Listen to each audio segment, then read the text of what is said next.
Hollywood, California, Monday, July 27th.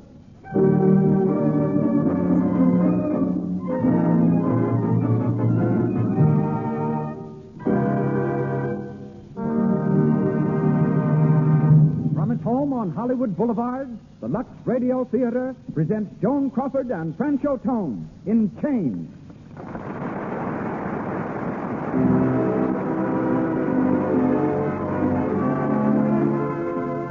Lux presents Hollywood.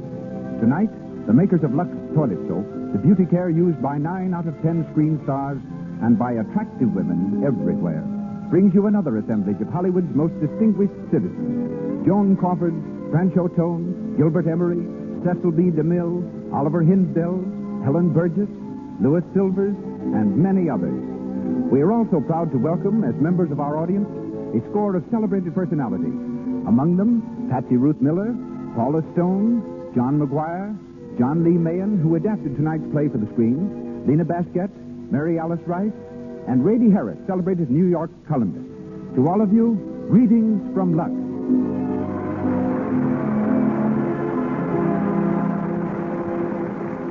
No man in motion pictures holds a record of achievement more enviable than that of our eminent director. He brings to radio, just as he has brought to the screen, the greatest plays and players in the world of entertainment. Tonight, he comes to the theater direct from location, dressed in riding breeches and boots, and covered with the dust of the set. And here he is, ladies and gentlemen, Mr. Cecil B. DeMille.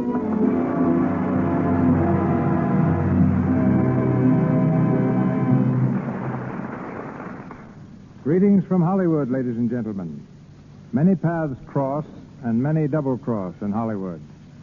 But this is my first professional contact with Joan Crawford and Francho Tone. But I know their history, perhaps better than they do. I can trace it back 150 years. Their romance, which began in 1933, was more than a courtship. It was a coincidence which had its beginnings in 1798, when an undersized Corsican named Bonaparte was lighting the fuse that was to explode all Europe, and an Irish patriot named Wolfe Tone was enlisting French aid in a revolt against England. The sympathies of the French people were with Tone, the handsome Irish rebel. But like most Irish rebellions, his was a glorious failure. He merely laid the groundwork for mutual admiration between the French and Irish. And Francho Tone, a descendant, and Lucille Lesseur, a little French girl, took it up from there. You may never have heard of Lucille. Her first job was at the Kansas City department store. After that, she danced in a Broadway chorus and finally came to Hollywood from a Winter Garden show in New York. A magazine asked its readers to suggest a new name for her. And from the names submitted, the studio chose Joan Crawford.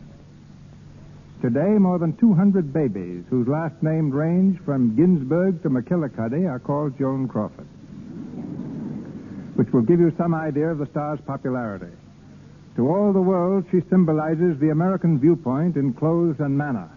And tonight, the Lux Radio Theater presents Chained, starring Joan Crawford and Francho Tone.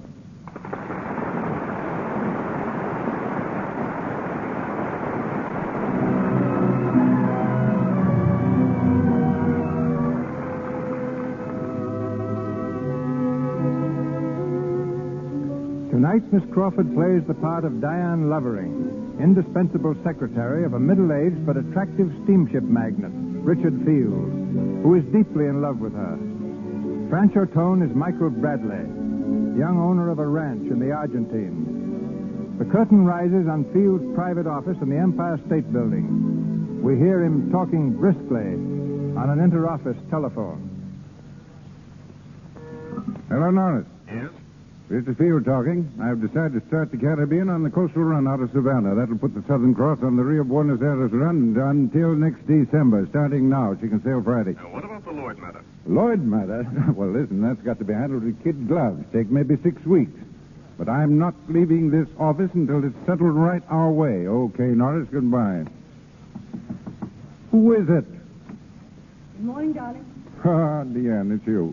Darling, I've just been through the Spanish Inquisition, and I came out alive. What did they say? 4 doctors put me through the 3rd degree, fluoroscope, metabolism, blood pressure, x-rays, the whole works. I felt like a murdered corpse being dissected by the Department of Justice. Yes, but what did they say? What's the verdict? Organically sound as a dollar. Healthy as a young colt. They claim I'm just run down, that's all. Exhausted. They ordered me to take a long rest.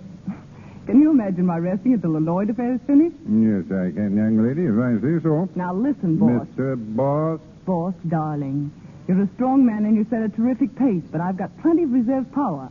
We're going to finish that Lloyd deal together. Diane, come here. You think I'm going to let you risk your health just for a business deal? After all we've been through together, and now that we both realize how much we mean to each other? Oh, you do love me, don't you? How could I help it? Oh, Diane. I keep asking myself, am I worthy of Richard Field? Of all the love and bigness that's in his heart? And then you kiss me like that. So I guess I must be. I keep asking myself, how can an old man like me... Careful. Mention that subject to me again, and I told you I'll make a scene. All right, I'm a mere stripling of 46. Look here. What about this sudden command appearance? Anything wrong? Diane, it's happened. You mean your wife? Yes. Oh. She came into my room last night. She was very fine. No scene or anything like that.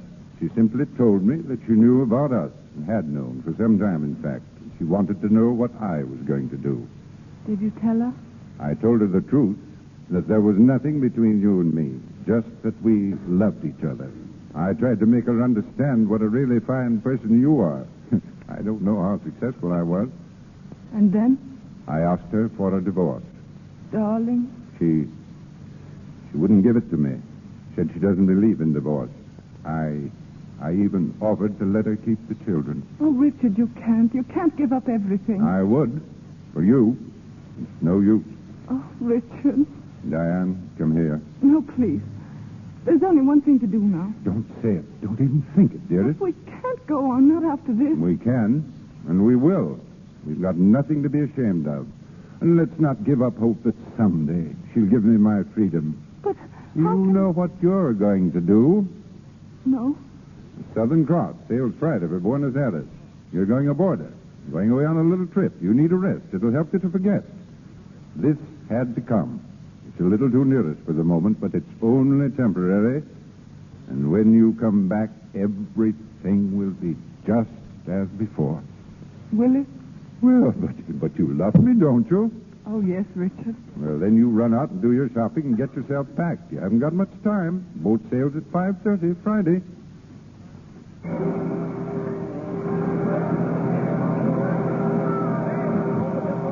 What a lovely boat. I wish you were going along, too. I won't know a soul on board. It'll be only 6 weeks. Besides, I have to give you a chance to know your own mind, haven't I? It isn't my mind anymore, darling. It's yours. Stuart, where's the ambassador suite? This way, Miss Field. Here you are. When we take the Southern Cross together, it'll be called the bridal suite. Oh, Richard, look at those flowers. You shouldn't have. Well, they knew you were coming and grew overnight. Stuart? Yes, sir? Mine now is Miss Lovering asked for a water spout. You get it for her. Yes, sir. Oh, here's the chef. Oh, Mr. Field, you want Emile? Emile, this is Miss Lovering. She likes crepe Suzette and thinner than you've ever made them before. And I know she'd like a pompano with that sauce. And corned beef hash, too, Emile. To perfection, mademoiselle. And if you don't outdo yourself, I'll have you transferred to a banana boat. And I will deserve it, monsieur. Now, here's your bedroom, Diane. It's beautiful. And still not enough. Oh, it's taking all the willpower I've got not to chuck the whole Lloyd deal and come along with you. You will come back, won't you? I promise, Richard. I'll need you. Always. I think I'd crack up without you now. Oh, dear, we won't have time for our cocktail. The minute the ship leaves, you go to the bar and order one. Only a sherry flip, remember? Always a cherry flip, every day at 6 o'clock. I'll have one ashore. I'll think of you, Richard. Goodbye, darling.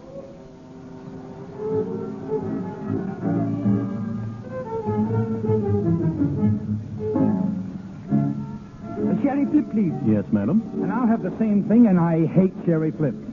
Ah, there I go, giving in already. Oh, say, aren't you the young lady who always orders chicken salad? We've met before, huh, miss? No. My name is John Smith. Quaint? How are you and who are you? No. Yes, please. Please, no. Pretty please.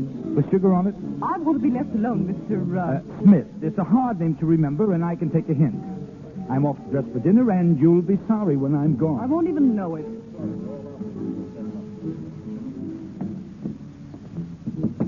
Who is it? It's Johnny Smith, your faithful servant. Where have you been? Oh, in the bar. Now, come on, drop all that housework and come with me and see what I found. She's gorgeous. Congratulations, Mr. Smith. Oh, no, they're not in order, Mr. Bradley. She was a little distant, I take it. Straight from the Arctic regions. Is she worth an expedition? From pole to pole. Don't stop to get dressed. We'll start now. Lead on, guide.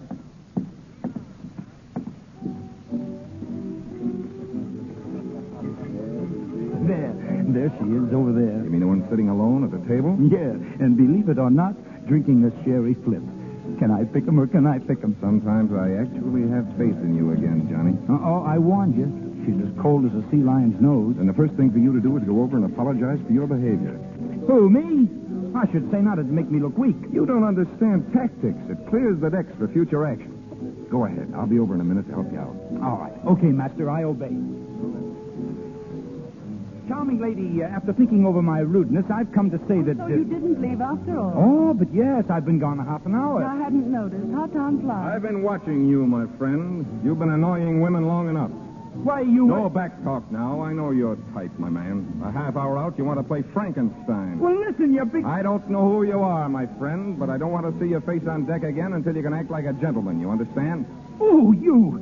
Hey, miss, whatever your name is, this fella is... Steward, find out where this octopus bunks and lock him up till he's sober. Yes, sir. No, please, sir. Hey, Come along. Hey, wait a minute. Let's get over me. Hey, wait till I see you.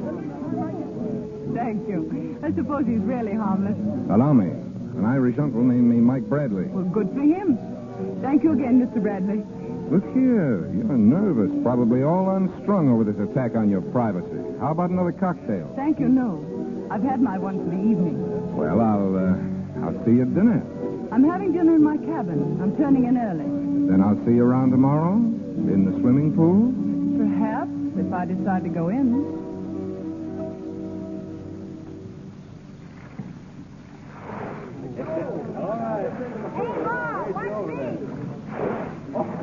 Hey there. Good morning. Oh, good morning. How's the water? Warm? Awfully cold. I don't think you'd like it. I'll soon find out. Say, what's the idea? Can't you keep on your own side of the pool? I'm not chasing you. I just turned up like an old cantaloupe rind. The ocean is full of them. Hey, wait. Hey, maybe I'm the door-to-door brush man. Not today. Special offer. Full set of kitchen brushes and a set of Charles Dickens. I haven't got a kitchen. How about a set of Dickens without the brushes? I couldn't afford it. You see, it's a contest, ma'am. The one that sells the most brushes gets sent away on a vacation. And the more you sell, the farther they send you? That's right. Hey, give me all you got. Yeah? Oh. You see, that's what comes of trying to swallow the whole pool. Here, let me slap you on the back. Oh, that's enough. Unhand me. You know, your eyes are very large and beautiful, Oh, stop it. even when they're bloodshot. Will you tell me what this is all I about? don't know, but isn't it fun? Yes. Now look at me, really. I'm not such a boogeyman, am I? Just an honest, open face. A little too open, maybe. When are you leaving this boat, Mr. Bradley? Going all the way to Buenos Aires. How far do you go? All the way to Buenos Aires. Isn't it great, Dinah? Dinah. Yes, I know. The passenger list called you Diane Lovering, but I call you Dinah. And in heaven's name, why? I had a black-faced doll when I was about a year and a half old. They called her Dinah. I loved her very dearly. Couldn't go to sleep unless I had her safely tucked away in a shoebox. I'm afraid I don't see the comparison. There isn't any, except Diane reminds me of Dinah, that's all. Oh. See, there you go getting panicky again. I'm out for laughs, Dinah, that's all. Good. And you'd look pretty silly in a shoebox anyway. Very silly. And I'm not a year and a half old anymore. Oh, I see. You're just backwards. Would it be forward of me to invite you to have a cocktail with me? Sorry, but I'm going to bed at 6 o'clock. Without your dinner? I'm having it sent to my cabin. Okay. Then I'll meet you in the bar at 6 and we'll have dinner afterwards.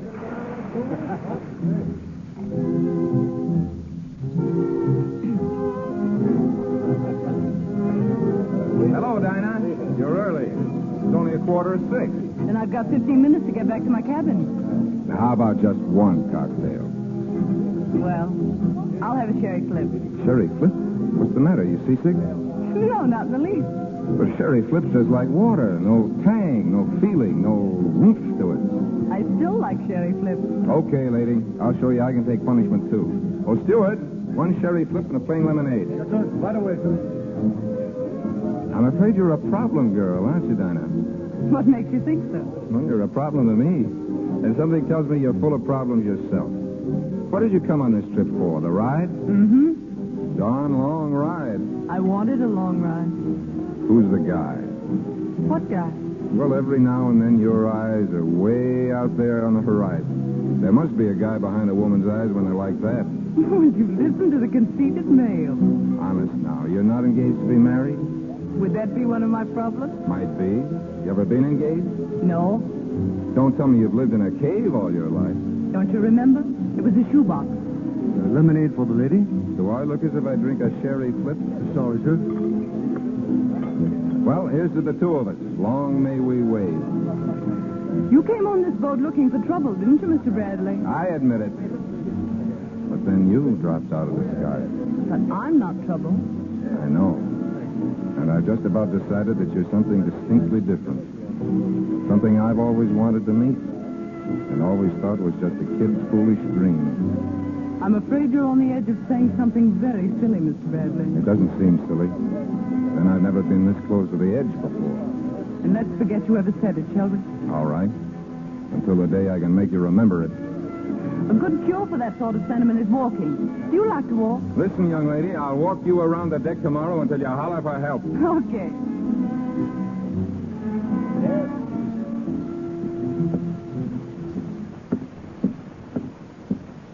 20 times around so far. How are you holding out? I haven't even started. Then let's go a little faster. What for? Because there are a couple of long-legged old school moms that look as if they want to race us. Oh. Good morning. Miss Weebles and I have just about decided that you two set the nicest face on the deck. We like to walk fast. So do we. I think we make a nice little squad. You might say, we'll all have to do this every morning. Yes, good idea. You just keep leading the way and we'll follow. Hey, what do we do? Pull a fast one. You do it. I'm all out of that. All right, here goes. Oh, look at the whales. Where? Right alongside the ship, there must be 100 of them. Oh, I don't see any. No? There aren't any whales there, Mr. Bradley. I'm afraid you're mistaken. No whales? Are you sure? Not a whale. Nothing but ocean. Gosh, you don't suppose... Not again. There, my poor dear Mr. Bradley. What's the matter with him? Nothing, you see. They told me a sea voyage would cure me. I won't go back to that place again. They can't tie me up in that room. Keep calm. Edith, come along. The man's crazy. There, you see, it works. That's what I call practical insanity. You always see whales. Only when being followed by long-legged school moms. Sometimes I see the Southern Cross. Really? If you'll come on the upper deck with me some night, I'll show it to you. Only you'll see it, too. Will that mean we're both insane? I'm afraid that's too much to hope for.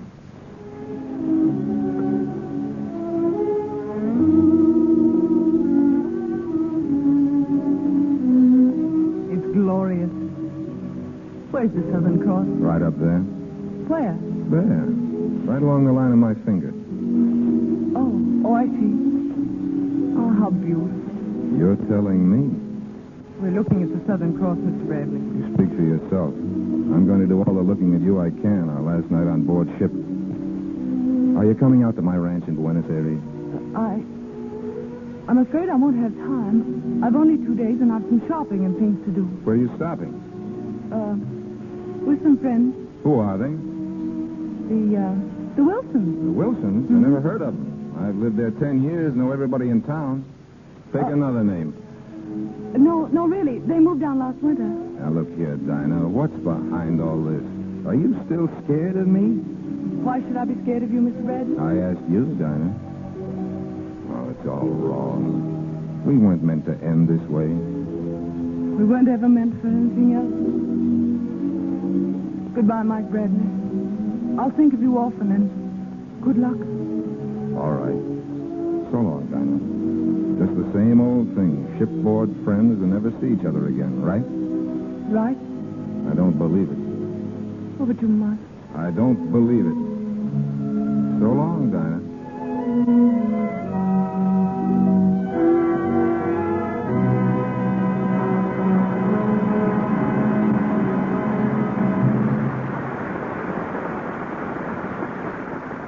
In just a moment, we'll go on with our Lux Radio Theater presentation of Change, starring Joan Crawford and Francho Tone. But first, we take you to Hollywood's playground, Santa Monica Beach, only 14 miles down lovely Wilshire Boulevard from Hollywood to the sea. We're on the set at famous Santa Monica Beach Club. There are two girls near us, very much excited. Listen. Look, it's Carol Lombard. There? No, over there to the right. They say she's crazy about the water. Swims beautifully. Doesn't she look slick in that bathing suit? Mhm. Some low cut. Wish I could wear one like that, but my back isn't smooth enough. Say, I read in a movie magazine that Carol Lombard uses Lux toilet soap as a bath soap, too. Gosh, that's an idea, all right, huh? Mm-hmm. It's Dollar Sedona. That's why her back is so smooth. I'll have to give it a try. It certainly is Carol Lombard's Lux Toilet Soap Care that keeps her skin so lovely. And this beauty bath does other things, too. Carol Lombard herself has told us, Often I come home from a long day before the camera, so tired I can't bear even the thought of going out. And then I try a Lux toilet soap bath. Lie back a few moments, completely relaxed. When I step out, I feel marvelously refreshed. And I love the delicate perfume Lux toilet soap gives my skin. Lux Toilet Soap has an active lather that carries away from the pores all foreign matter, every trace of dust and dirt. It protects daintiness. Lux Toilet Soap's perfume is a blend of 34 costly scents. But because so many millions of cakes are sold, the cost of this fine soap is brought way down so that any girl's shopping list can contain the words, 6 cakes of Lux Toilet Soap, please. And once again, Mr. DeMille. Chained, starring Joan Crawford and Francho Tone, continues.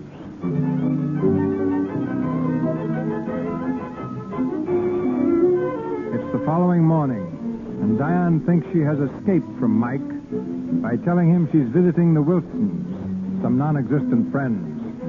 Outside her luxurious hotel, she waits for a groom to bring the horse she's ordered for a morning ride. Miss Lovering, Yes? I am Mr. Partos, assistant manager of the hotel. There has been a slight delay about your horse. I shall phone the stables again. Thank you, Mr. Potter. Madame has been made comfortable, I hope. Oh, perfectly. The flowers in my room are gorgeous. Mr. Field ordered them for you every day, madame. Oh, did he? Oh, Mr. Potter, I shall want a guide today, someone who knows the city. I have already arranged for the guide, madame. Can he speak English? But see, senorita, I was speak the English for 25 years. Allow me, senorita, to present myself. Senor Pancho Mike Bradley at your service. Mike, where did you bob up from? You scared me. Oh, still a boogeyman, huh? No, but how did you happen to be here? Well, I thought I'd drop around and say hello to the Wilsons. Nice little cottage they have here. Lots of servants, guests. Are they home? No, but they left word for me to mind the children. I was taking the twins to see the executions on the plaza. Little Otis is tall for his age, isn't he? Mm-hmm. Or do they have him stretched? Mike, are you a bloodhound, or is this just accidental? I'm a bloodhound who can read trunk checks when a lady carelessly leaves her trunk outside her stateroom. Besides, Mr. Portos here is a friend of mine. He owes me money. Oh, so he told you I was going riding at 10 o'clock. Exactly. So I thought you'd like to ride out on a Bradley ranch, where horses are horses, not candidates for the bull ring. I'd love to, Mike. That's better than I hoped. Let's go.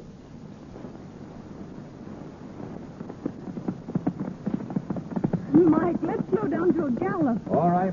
Oh, boy. Oh. Quiet. Let's get off and rest a while. I brought a couple of thermos bottles of cold tea in my saddlebag. Tea? On shipboard, lemonade and sherry flips.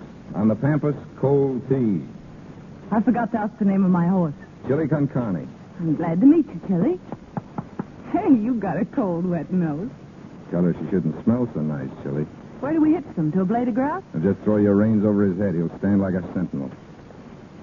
Nothing like cold tea on a warm day on the Pampas. Quenches thirst, peps you up, gives you that relaxed feeling. Here. Are you going to sell these horses? Not Chili Concani. Chili's grandma once won the sweepstakes for me and saved the mortgage. Isn't it quiet out here? Not a human being or a house in sight. Yes, quiet and harmless, like a day nursery. And you had to lie and run away from me. Why? I should think you could guess, Mike. Diane. No, please. Let me go, Mike. Oh, my darling. You see, there's nothing to run away from, is there? No. Just then when you kissed me, you and I reached high above the earth. I don't know where, but we were all alone together where nobody else will ever be. We're going to settle down up there. Right in the sun, where we can feel it beating down into us. However you spell it, it's love. Whether there's sun, or moon, or rain. On the boat. Did you really know so soon? I've known about somebody like you ever since I could think. When did you know? I never thought about anybody like you. So I guess it must have been the minute I saw you. You're going to see me from now on, Mrs. Mike Bradley. Oh, Mike. Now I know that's what I've wanted to hear you say. But I've never dared let myself think about it. What have you dared think about? Everything. Your arms around me. Everything except being Mrs. Bradley. Why? Because perhaps I'm that kind of a girl. You're going to tell me about some dark, silly past that doesn't concern you and me. If that's so, I hope you won't want me to start in. No. I'm going to tell you about the present. There's no present except you and me. There's another man. I've promised to marry him. That's the man I said was behind your eyes? Yes, but you don't see him there now, do you? No. And I've forgotten he was ever there. I can't just forget that way. I know. But I've never really known anything until you put your arms around me. You see, I thought I loved him, Mike. He's gentle, honest, dear. And I owe him everything. This trip. I even owe him you. Well, you've got to write him a letter right away. No, I've got to go back and tell him face to face. No, that's only an unnecessary ordeal. It wouldn't be fair if I didn't. You see, he didn't run out on me, and I couldn't run out on him. If I see him myself, I can make him understand. We couldn't be happy any other way, could we, Mike? I suppose not. You've got to go back and tell him. But, Diane, darling, please hurry back.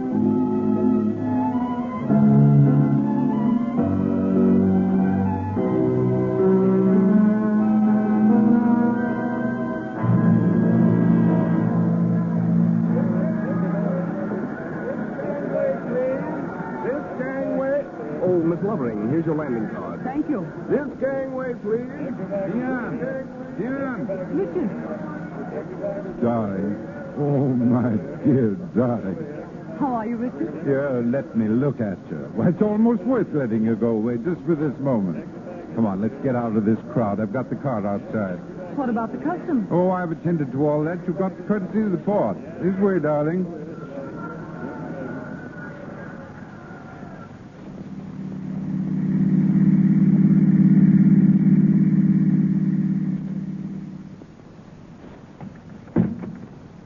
Well, Diane, home at last. Yes, Dad, of course. sometimes I had a strange, terrible feeling that you wouldn't come back. Well, did you have a good time? Yes. Nice crowd on the boat? Why? Yes. You're tired, aren't you? No. Maybe a little excited about getting back.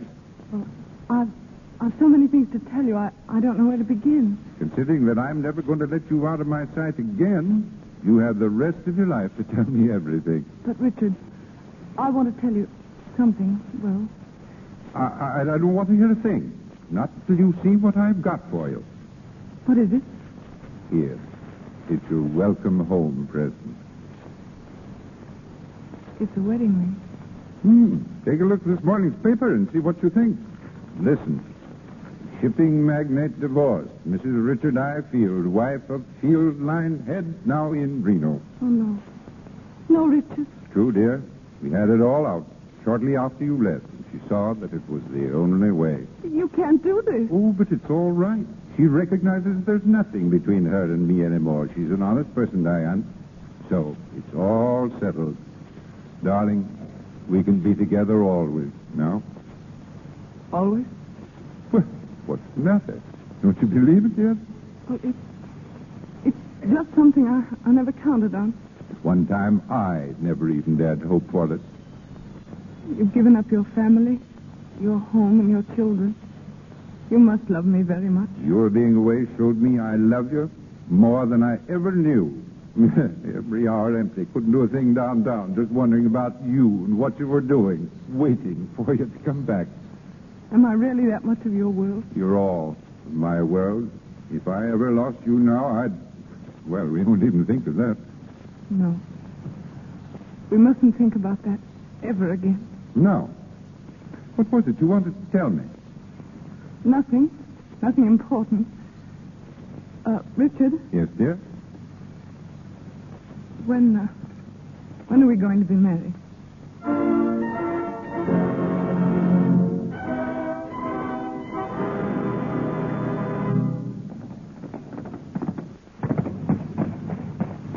Here, Pablo, walk him till he cools off. And no water till sundown. Si, senor. Is there anything fine? Hey, Johnny. Yeah? Mail come in yet? Yeah, sure. It's a letter from New York in small feminine handwriting. You know, it looks awfully thin to me. Shut up and hand it over. It's the first letter.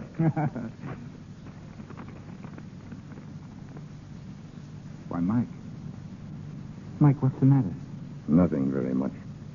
No. Really nothing at all. It just seems there was a first-class chump in the Argentine. His name's Mike Bradley. You mean... I mean the works. She's taking a run-out powder. She's married that guy in New York. Oh, gee, that's tough, Mike. It looks like all women are the same, doesn't it? Yeah. Only most of them aren't so frank in admitting they're only out to make a sap out of a man. Well, I never dreamed it about her. It's brutal. Sure, everything seems brutal when you're on the loser's end of it. But I guess I'm well out of that one. Oh, how does a dame like that figure things anyway? Can't she recognize a real guy when she sees one? That's not the point. She's got what she wants. She'll live up there in New York, spending her days buying furs and diamonds to show off in the evening at nightclubs. Probably her husband's a good guy, too. Just another sap. Only he doesn't know it yet. Is there anything I can do about it, fella? Sure. If I ever go up to New York again, keep reminding me that Don Juan and Casanova had the only real slant on women. Love 'em and leave 'em.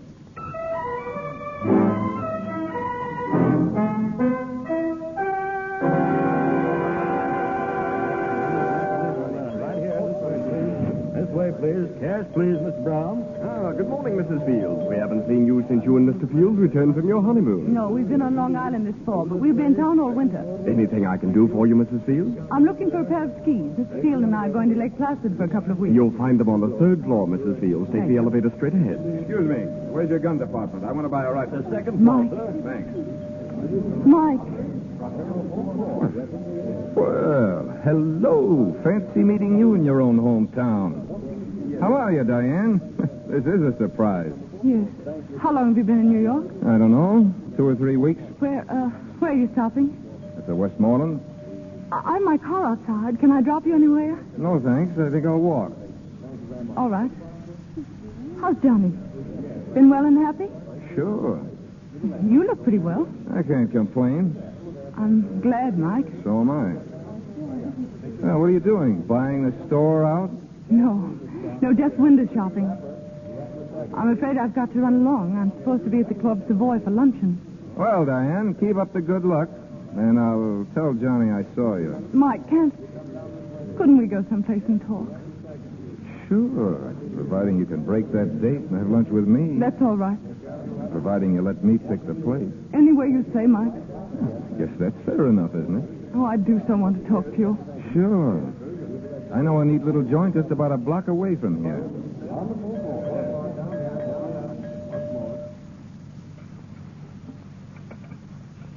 The luncheon, it was satisfactory, monsieur? Excellent, Felix. And I like your little private dining room. A nice, intimate feature that New York should have borrowed from Paris long ago. Quite so, monsieur. Quiet and, as you say, intimate. Liqueur, madame? No, thank you. No. No, Mike. Anything else? No. Very good.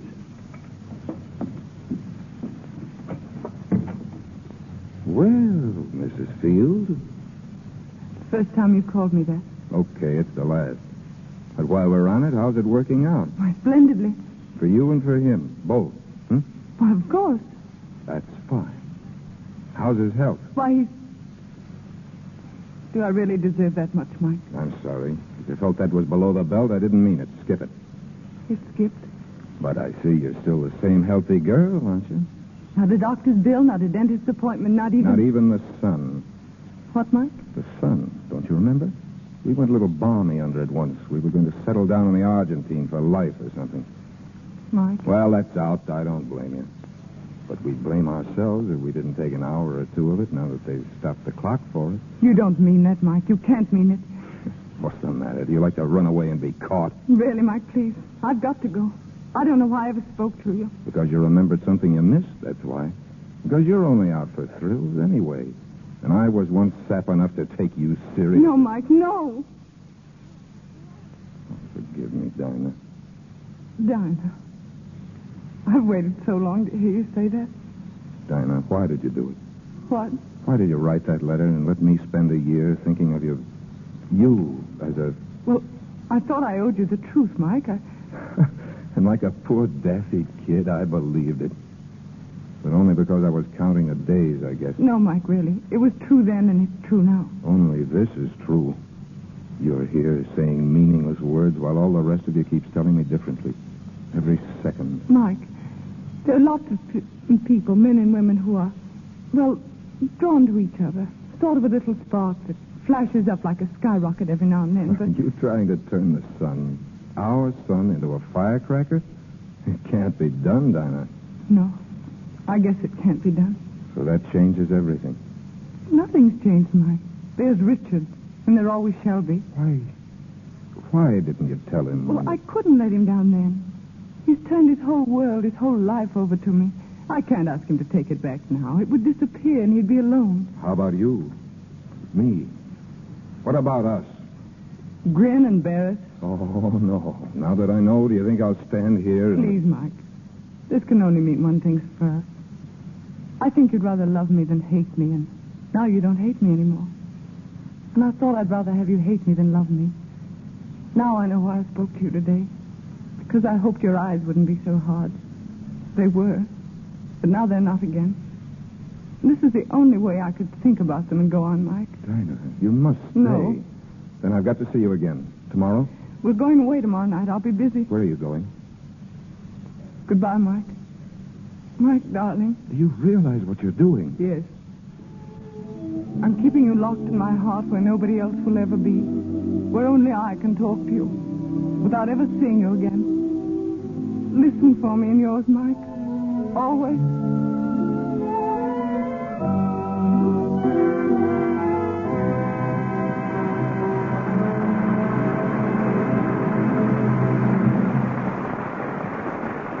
Pause for station identification. This is the Columbia Broadcasting System.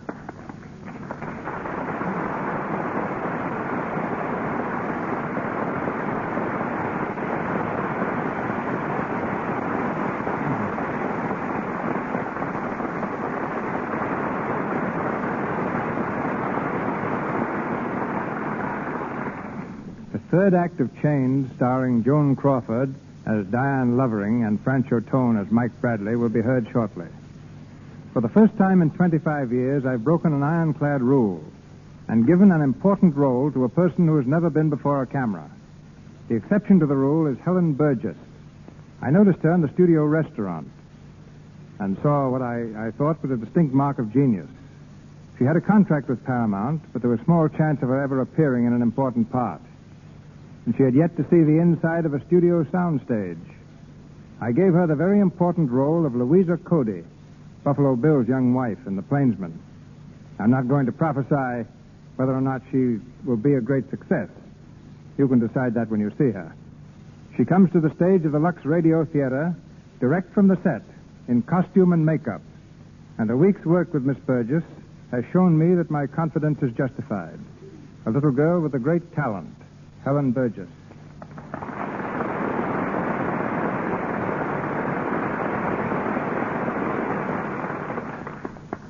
I'm so grateful, ladies and gentlemen, for this marvelous chance to work under Mr. DeMille's direction. If it's a thrill to be the discoverer of someone new to the screen, it's much more of a thrill to be discovered. I'm sure that everyone in this audience wants to know something about you, Helen. And someone has said that there is nothing so interesting as a fact and nothing so vital as vital statistics. So what are yours? Well, I was born in Portland, Oregon, and next year I'll be able to vote. I also lived in Tacoma, Washington for a while before coming to Hollywood.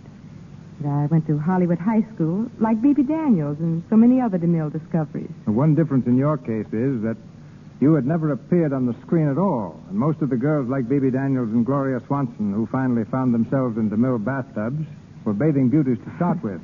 Well, I envied them whatever experience they'd had. When I walked out on the set for the first time and met Gary Cooper and Jean Arthur, Charles Bickford, James Ellison, and the rest of the cast, I was so nervous my petticoats kept rustling. The man in charge of the microphone said it sounded just like a ton of coal going down a chute. Don't ever fear being nervous, my dear. This is your first picture. It's my 63rd. I begin to get nervous a week before the starting date on every picture, and don't get over it until the week after I finish. The first time I'm not nervous before starting a picture, it'll probably be a bad one. Well, it wasn't nearly so terrifying walking onto the set, though, as it was seeing our first day's work on the screen. I was so afraid I hadn't lived up to expectations that I'd have run away but for Gary Cooper. Gary said, "Well, don't be scared, Helen. This acting is a cinch. And I'm telling you now, you stole every scene." Yes, and I happen to know that just about then Gary's knees were knocking together so hard they sounded like castanets. Well, the thing that makes me feel most at ease is that everybody else in the cast is so much at home. You know, some of the players have been in every one of the 63 DeMille films. You'll find the DeMille cast is not just a collection of players, it's a reunion. Well, I can think of only one bigger reunion in Hollywood. Get together all the picture stars who use Lux toilet soap. Then you'd have a reunion. And there seems to be the same friendly spirit here in your Lux Radio Theater, Mr. DeMille, as there is in your cast, which is probably why the show is as good as the soap. Good night. Good night, Scarlett.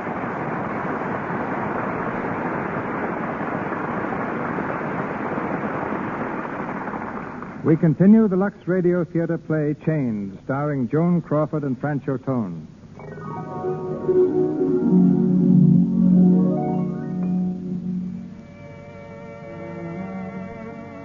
It's the evening after Diane's unexpected meeting with Mike. She and her husband are at home, dressing for dinner. Diane, Yes, Richard? all packed to go to Lake Placid tomorrow? Almost, but don't worry. Amy never forgets a thing. Good gosh, I'm hungry. What's for dinner? I really don't know. Aha. Beginning to forget your wifely duties already, eh? Yes, I mean, it won't happen again, Richard. Get the skis today? Skis? Oh, now isn't it silly? I forgot all about them. So that's my girl with the efficient head for remembering. Been talking about skis all week and then goes and forgets them. I'll ask them to send some up by express. Are you all through at the office? All cleaned up. Good. Then you sleep late in the morning and stay around the house with me until we leave for the train. Can't. There's a Board of Governors meeting. Clubs. As long as I'm in town, I've got to attend. Richard, Yeah. I've got a marvelous idea. Name it. Let's not wait for that stuffy train trip tomorrow night. Let's get to bed early, get up early, take the open car and every fur robe in the house and motor up. If we leave by 7, we can make Placid by 6 in the evening, no matter how much snow. Pretty cold ride. Oh, it'll whisk the cobwebs out of our brains. Hey, what makes you so anxious to get away on our little holiday? You? I make you anxious? What's eating you anyway? You've been talking in riddles ever since you came home today. Have I? Well, it's just that I want to be with you, alone. Just us two together. Away from the whole world. Oh, I can't explain what I mean. Why, Diane, I believe there are tears in your eyes. Darling, I'm really touched. We can motor up, can't we? I'll say we can. We'll run away from everybody and everything. Oh, thank you, Richard.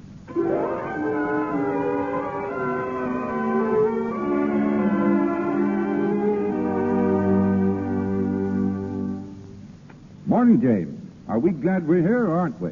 It's very invigorating, sir. Mrs. Fields still out skiing? Yes, sir. Oh, sir, a gentleman phoned by the name of Bradley. Bradley? Don't know any Bradleys. Want me?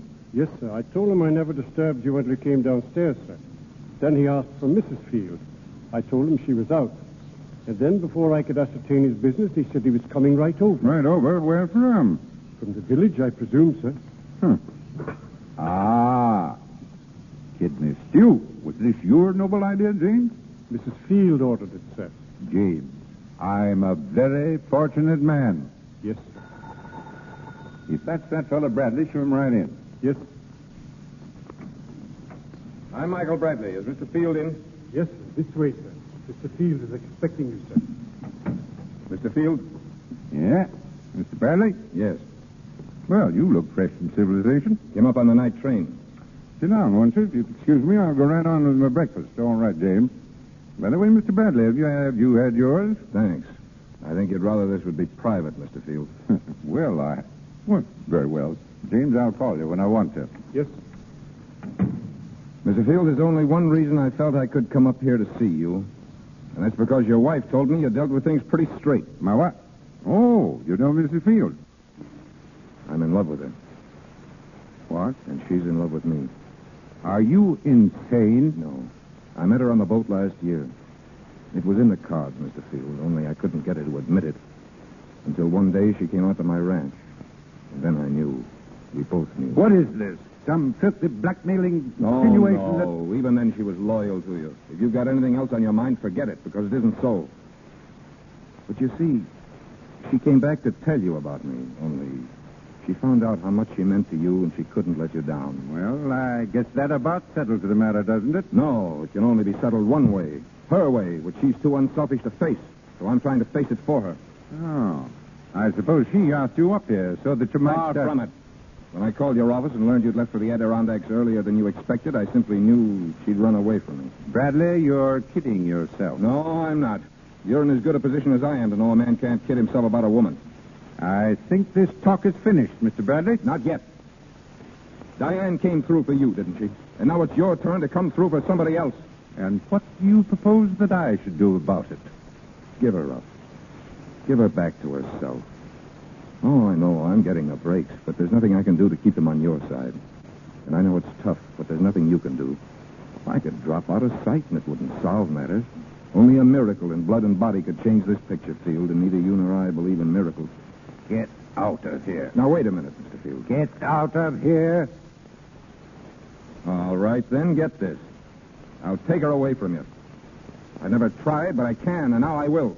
Right past divorce courts and marriage certificates and all the rest of it. And we'll be more openly and honestly and completely together than all the... You heard me. Get out. Richard. Well, Richard, what's the matter? Mike. Diane, you love this man? No, Richard. He said he could take you away if he wanted to. Is it true? No, he couldn't. Diana, look at me. You had no right to do this. I told you, this is my husband. He means everything to me, everything. Can't you understand? Can't you see what you're doing? No, Dinah. I think she's decided. No, she hasn't. All right, then I'll decide. Richard, put down that gun. Dan, get out of the way. Put down that gun, Richard. No, you can't. It's Mike. It's Mike. I know, Diana. I know, Mike. I just wanted to be sure. What are you going to do? Do, my dear? We're going to settle this matter like civilized people. Oh, Richard, It's all right, dear. I understand. I think Mr. Bradley understands, too. I'm afraid I don't. When are you sailing back to the Argentine, Mr. Bradley? I hadn't thought. Next week, perhaps. Next week. That doesn't allow you much time, Dan. You mean? I mean that you'll be sailing, too, my dear. Oh, Richard, I can't say anything. You aren't supposed to. And you're not to feel sorry for me. You've given me 2 years, Diane. 2 glorious years. I'm grateful for them. Oh, please don't. Diane, please. I said you were not to feel sorry. You see, darling, same old problem. Youth versus, well, shall I say, middle age. You have your youth, Diane. I want you to have it. The man you love with Mike. I don't deserve this. Oh, yes, you do, Mike. You deserve anything. Anything that'll make her happy.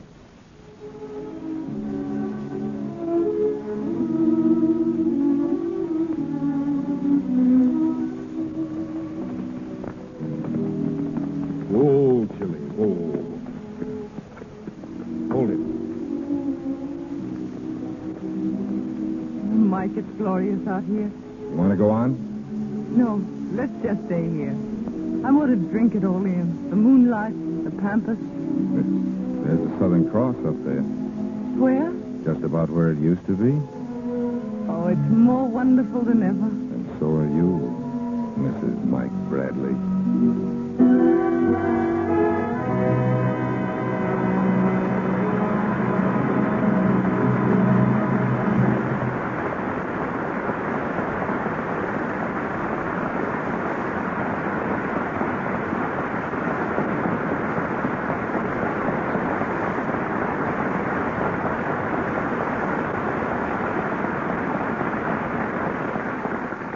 Chains are broken, and our play comes to its close. But Joan Crawford and Francho Tone will be back in a moment for a curtain speech.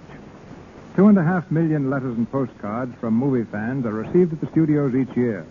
The bulk of this mail is addressed to the stars and asks the same question: how can I get into the movies? Tonight, that question will be answered by the dramatic coach of Metro-Goldwyn-Mayer Studios, formerly director of the famous Little Theater of Dallas, Texas. He probably interviews more candidates for stardom than any man in Hollywood. Ladies and gentlemen, Mr. Oliver Hinsdale.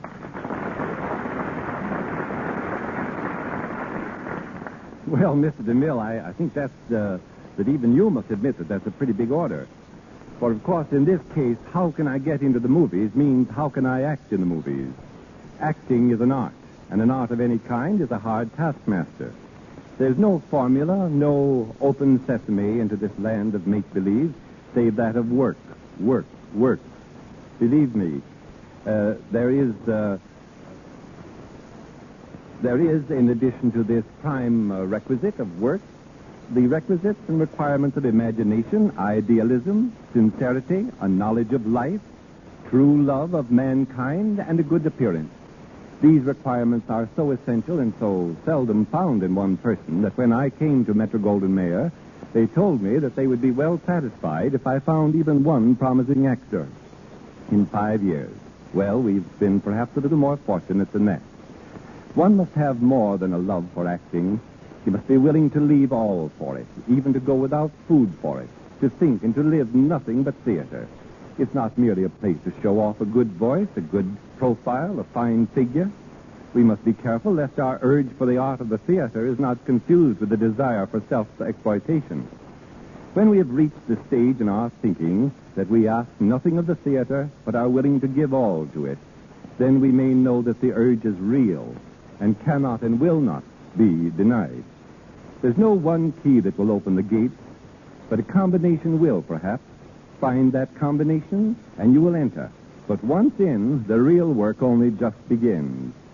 Here are a few of the combination numbers, so to speak. The aspirant must have a broad vision and understanding, a cultivated mind. He should know history, literature, painting, sculpture, music. He should know his Bible.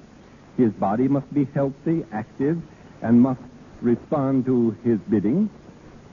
A fine, clear complexion which denotes health, vigor, vitality. And there is no better way to a clear complexion than a clear skin. And I know of no better way to a clear skin than by the use of pure toilet soap. Lux toilet soap, for instance. You do not need to be beautiful. Marie Dressler and Wally Beery never won beauty contests. If you are beautiful, don't be misled into thinking that that's all that it requires to get into the movies. The ranks of Hollywood unemployed are full of those with nothing but beauty. I've tested at least 100,000 young men and women for this screen, including those that I've judged from photographs and written reports. Of these, only 17 have made the grade. Among them are Gene Parker, Robert Taylor, Irene Hervey, Martha Sleeper, Mary Carlisle, Robert Young, Betty Furness, Michael Whalen, Virginia Bruce. Some of the others are already equally well known. Others you may never hear of. If you are still determined to go into pictures, take whatever opportunity you can get. Go to the little theaters or any amateur group in your neighborhood. Start in, if necessary, by sweeping the floors. Paint scenery, understudy, be a prompter, do anything. And don't worry. If you think, perhaps, that I have painted a dismal picture, bear in mind that every major studio spends thousands of dollars yearly scouting the country for promising performers. We always need talent. Your big chance will come when you are ready to accept it, and only then. Good luck, and good night.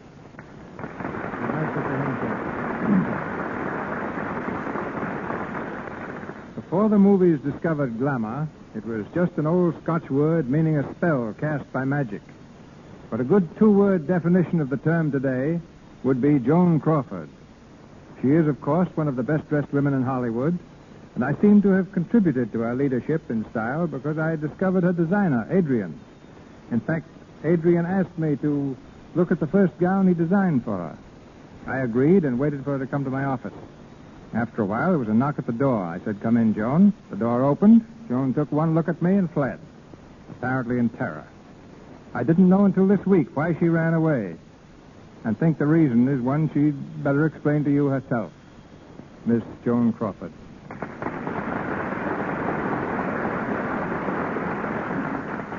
To tell the truth, I was scared to death of Mr. DeMille. I had visions of entering a room in complete darkness and suddenly finding myself underneath a blinding spotlight with Mr. DeMille seated on a throne and shouting, "It won't do." The shock of finding him a human being was too much. I had to run. Yeah. It's time to do something when beautiful women run from you like they do from Harpo Marx. But no need to apologize, Joan. Your performance tonight makes up for everything. My congratulations to you also, Francho. It's been great playing on a program that Joan and I listen to so often, CB. And I'd like to congratulate you on the way you speak. Joan and I call you the Final G-Man because you never drop a final G. But I speak an entirely different language on the set. Out there, Jenny isn't a girl's name. It's an electrical generator. A hi-hat isn't something you wear. It's a camera stand. A lily isn't a flower. It's a good take or scene. I once asked a new assistant director to rush a lot of babies on the set. In 10 minutes, he was back with about 50 children. And what I wanted was some spotlight. You learn more in pictures with a new language. For instance, Clark Gable learned to swim.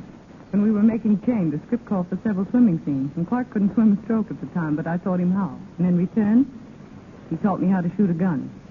Personally, I'm a chess player. You can see where Joan gets her complexion, CB. Swimming, shooting, she's out of doors all the time. In just a minute, dear. If you were a little more observant, you'd know that Lux toilet soap has lots to do with it. I've used Lux for years, at home, on the set, and I even carry it with me when I go away. It's really wonderful. So that's the secret, is it? And here's another little secret, CB. Joan's taking singing lessons. Oh, won't you sing for us, Joan? No, Mr. DeMille. Joan. Joan, whoever heard of saying no to Mr. DeMille? Well, millions of people just heard it. But I'll make up for it by announcing next week's show. Oh, thanks.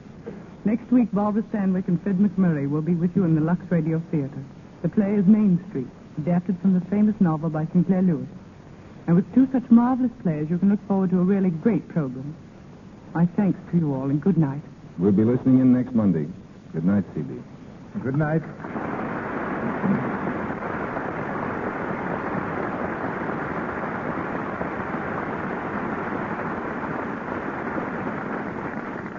Thank you, Miss Crawford and Mr. Tone. And lots of success to both of you in your new Metro-Goldwyn-Mayer picture, The Gorgeous Hussy, soon to be released with Robert Taylor, Lionel Barrymore, Melvin Douglas, and James Stewart. Our cast tonight included Gilbert Emery, Wally Mayer, Lou Merrill, Frank Nelson, Margaret Seddon, Walter Solderling, and Leora Thatcher. Miss Crawford, Mr. Tone, and Mr. Hinsdale appeared through courtesy of MGM. Our play, Chains, was based on the MGM photoplay of the same name, which starred Miss Crawford and Clark Gable.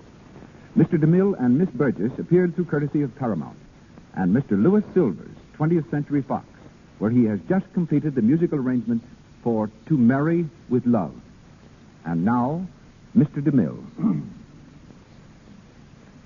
As Miss Crawford announced, our play next Monday night is Main Street, starring Barbara Stanwyck and Fred McMurray in this modern classic by Sinclair Lewis.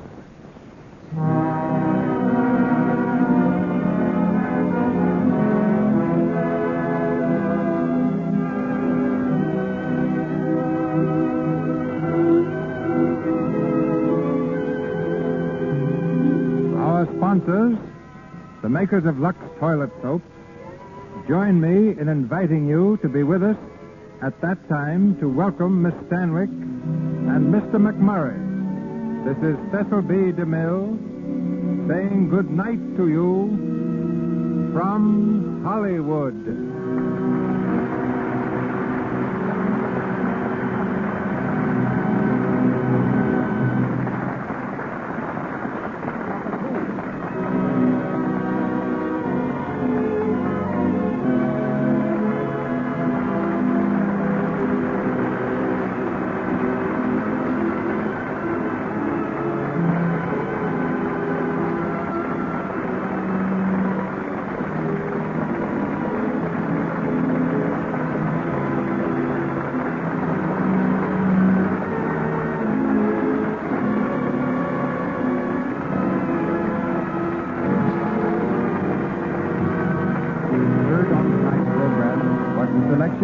Love Will Tell, from the 20th Century Fox production, Sing, Baby, Sing.